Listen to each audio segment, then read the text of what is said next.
Hey guys, welcome to this little tutorial based on colors. Now this was actually requested by someone.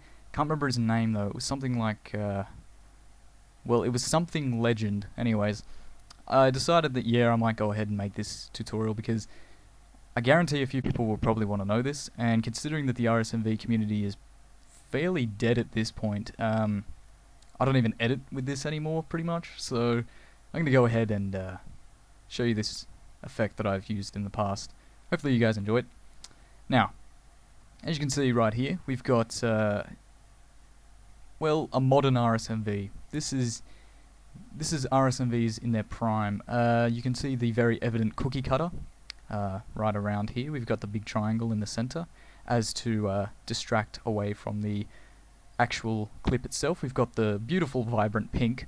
We have light rays out the arse, and we also have static, lots and lots of static. Now, we're actually going to go ahead and delete this clip because it's a fucking ugly clip. We're going to put the exact same clip back into Sony Vegas to re-edit. So there's me. That's old me, actually, before I got 99 Magic. Howdy Maddox, how you doing? What are you going to say? Above my head. Ah, beautiful. So this was a Fireflies clip, I believe. Anyway, unimportant. Today I'm going to show you my presets. Not all of them, obviously, but just a couple. So we've got focus. This was probably my favorite because it's so versatile in what I can do with it. Now this is an effect I came up with during It Never Ends, and I saved it as a preset because fuck it, why not? Now, that's unimportant. We're going to use that as a base effect for today. And we're going to insert another video track. Now you guys probably don't know what effect I'm even talking about, but I'll show you a little clip of it right now.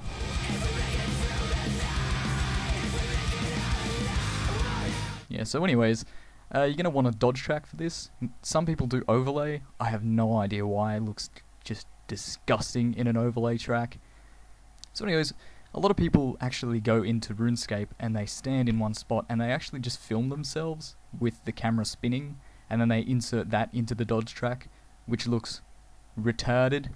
So I'm going to show you how to do it properly. I've got a little window up here with my It Never Ends RSMV actually loaded in here. So let's just drag this into our new RSMV. Just imagine that this is a RSMV project we're starting up and we want this effect on the first clip, right?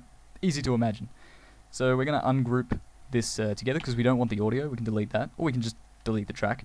So now we have an entire RSMV in Sony Vegas, which is It Never Ends. So what I'm going to do right now is hold Control and drag the edge in. So now it's sped up 4 times. We're going to go into Properties and disable Resample. This will stop the frame rate from fucking up during the render. Always helps. And also it will prevent motion blur, which we could want. It depends. Anyways, it's much cleaner without it. But anyways, we're going to add more because speeding this up 4 times is nowhere near enough. We're going to add a velocity envelope. We're going to drag that all the way to the top. Now that means 300%.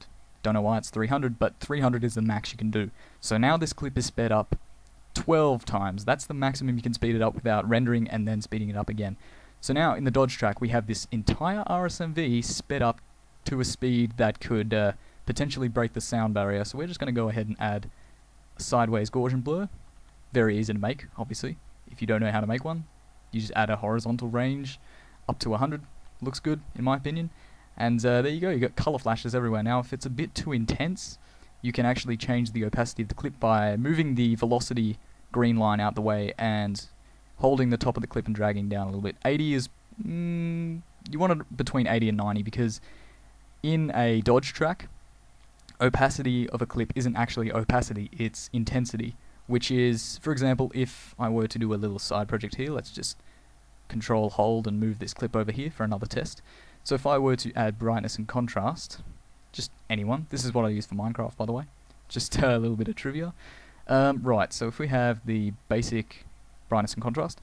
Now, I'm going to add brightness and then contrast. Notice it gets, well, too bright.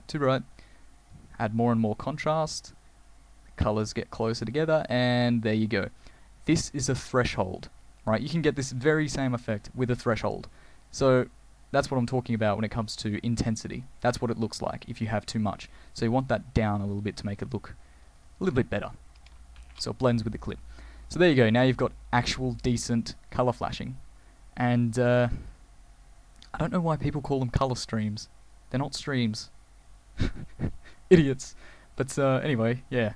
Hope you guys enjoyed this little tutorial, so feel free to use this effect all you want, I won't mind. But please, for the love of God, don't just make this your sole effect. This is probably for more advanced editors, I suppose. None of that cookie cutter crap. However, if you use this in a map, I'm probably going to have to hunt you down and kill you. Sorry, that's the law. But anyways, so yeah, I hope you guys enjoyed this little tutorial, and I just ruined about 5 people's editing style because they based their entire style off this effect, but sucks to be them. Sorry. Anyway, yep, see you guys later.